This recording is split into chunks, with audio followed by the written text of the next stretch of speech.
what you're doing is coming to a different country, speaking more than one language. I mean, many of the people I've worked with speak 2, 3, 4 languages and dialects, and then trying to work in an American workforce. I bet that's a big challenge. Right? So you may have excellent skills in your first country, and then you come to another country, and all of a sudden communication may become an issue. My goal is to help you communicate effectively. It's only a problem when you're not understood. So we're not eliminating our accents. We're going to use some strategies to make you more understandable. The biggest issue is the melody, the stress, and the rhythm of American English, because you're using the melody, the stress, the rhythm, the speed, maybe of how you speak your native language.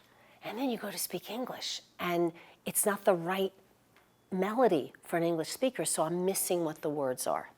And that, to me, is the key. So there's a difference between relatives and related. Can you hear? I'm stressing them differently. But if I don't stress them differently, you may get confused. The goal is not to eliminate your accent. The goal is to make your speech listener-friendly, so they get it. They may know you're from Afghanistan. They may know you're from Ethiopia or El Salvador. But it doesn't matter because they understand everything you're saying. And that, to me, should be our goal. What you do is that voice is higher in pitch, right? My name. It's a little bit louder. I don't say, my name is Linda. It's my name is Linda, right? And it's longer. My name. This is really how we speak American English. Our pitches change. So when we have a word like employment, can you hear that I stressed ploy? Yeah. Employment, right? I don't say employment. Employment would all stay down here. And so I want you to start to think about we need to change our pitch when we're saying words. If you were a doctor and you were prescribing medication and you said, I think the person should have 50 milligrams of that medicine.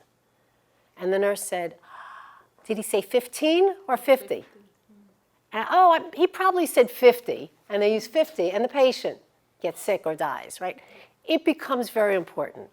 If you're getting a fine, or any of these things, numbers are very important. Why is it important to know how to stress the right syllable? First of all, it makes sure our message is clear if we're stressing it correctly. It avoids confusion, because if I say it wrong, I may think you're saying something else. For example, develop. Some people, if you say develop, and many people from India will do that, it's like, what was that? Develop. All right? It's develop. Or I had a client who said something to me. They said they mixed up the word unique and eunuch. Very different words. So that gets confusing. Or we talked about this already, 14 and 40. Or here's an interesting one. If you stress the last syllable, it's career. That's a word you may use a lot. If you stress the first, it's carrier. That's different. Like I'm a carrier maybe for the mail. Right? Or Korea. So you're taking all those same sounds, but if you stress them differently, it's a completely different meaning. I'm going to talk a little bit about getting up to talk in front of a room, or speaking up in a class, or going to a networking event, or having an interview. How many of you feel nervous in any of those situations? And if you're in an interview, again, the stakes are really high, right? You want that job. And so you get even more nervous. Oh my goodness. You know, I may not know the answer, I may not have good references, I may not be right for the job. You're thinking about all these different things, and it's getting you more and more nervous. If you exercise, you get rid of some of that extra adrenaline that you may feel is making you shake, etc. I like to think about 3 V's of communication. The 3 V's of communication are the visual, what you look like. I was telling you a few things about how you should stand or look confident, and we're going to go into this in a little more detail. Then there's the vocal, how you sound. That's what we've been working on all along. And the third V is the verbal, what you say, the words that you're using. We haven't talked as much about that. Or how organized. Like if somebody asks you an interview question, do you organize the answer, or are you all over the place and rambling and you don't know how to form the answer? I'd rather you give a concise answer, and then I can ask more, and then you answer again, and then it becomes more like a conversation than giving a speech and never giving me a chance to answer another question. Because if you talk too long, I may say, oh my goodness, I asked that one question. What's his point? It gets lost if you talk too much. You don't want to have like talk, because then I'm telling you, I'm not a good listener. And that's probably one of the most important skills you can have in many of the jobs that you're looking for. It's not just what a good speaker, it's also what a good listener. So pausing and listening sounds like you don't need to know those skills. They're very important, very, very important.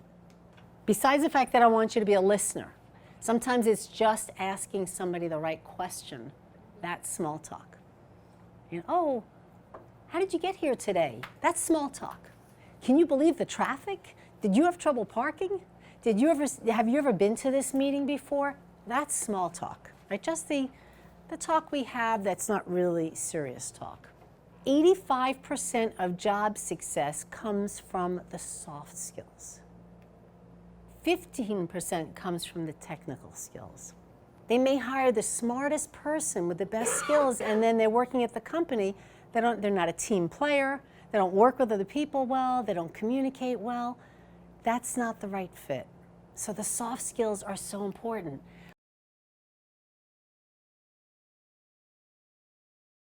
Before, as I'm doing here, sometimes Uber, driving for Uber, and most of my passengers, when I talk with him, that hey, hello, how are you, and because during the way that I dropping them, and most of the time they telling me that say it again, say it again, say it again, and they didn't know my accent and my question. But right now, and after I got the first class and today this class, and in a few days that they're not telling me that say it again. Now I have learned a lot, I can say, how to pronounce, how to use American accent, one. The second thing I learned was I had a problem of public speech, I can say, because I look like aggressive when I approach people, but now I learned how to make public speech. Second. The third and most important thing I learned was about soft skill. My understanding of that, hard skill is more important than soft skill, but it worked out to be the other way around. That's soft skill takes 85%, while hard skill takes 15%. So I called it secret of development.